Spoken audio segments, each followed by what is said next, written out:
আজকে আমরা দেখব কিভাবে গুগল ক্রোম ব্রাউজারে আমাদের যে ডাটাগুলো নিয়ে আমরা কাজ করি সেই ডাটাগুলো ক্রোম ব্রাউজারে হিস্ট্রিতে থাকে। এখন আমরা কিভাবে এই ডাটাগুলো ডিলিট করতে পারি সেই বিষয়টা আমরা দেখব আজকে। চলুন শুরু করা যাক।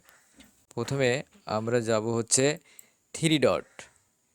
থ্রি ডট থেকে আমরা দেখি আমাদের হিস্টোরিতে কি ডাটাগুলো সেভ করা আছে। এখানে আমরা আমাদের ডাটাগুলো দেখতে পাচ্ছি। আমরা এখন নিচে স্ক্রল করে আসব, আমরা যাব সেটিংয়ে। কিছুক্ষণ আমরা অপেক্ষা করব।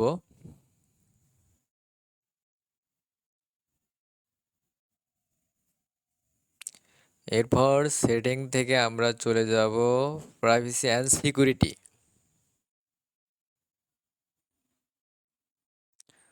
তারপর আমরা চলে যাব ডিলেট ব্রাউজিং ডাটা। এখানে আমরা দুইটা অপশন দেখতে পারবো। এখানে বেসিক, অ্যাডভান্স। আমরা বেসিক ডাটাগুলো ডিলিট করব, ডিলিট ডাটা। কিছুক্ষণ সময় নেবে, এটা নির্ভর করবে আমাদের ব্রাউজিং হিস্ট্রিতে কতগুলো ডাটা রয়েছে তার উপরে।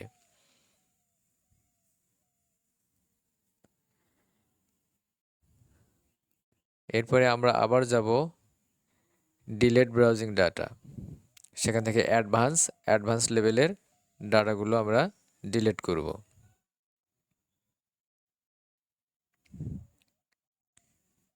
কিছুক্ষণ সময় নেবে।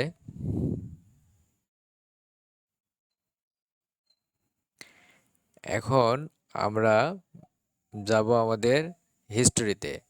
আগে হিস্ট্রিতে যে ডাটাগুলো ছিল এখন কিন্তু আমরা সেটা দেখতে পাচ্ছি না, তার মানে ব্রাউজিং হিস্ট্রি থেকে আমাদের ডাটাগুলো ডিলিট হয়ে গেছে। নতুন নতুন ভিডিও পেতে আমাদের সাথে যুক্ত থাকুন। এতক্ষণ আমাদের সাথে থাকার জন্য অসংখ্য ধন্যবাদ।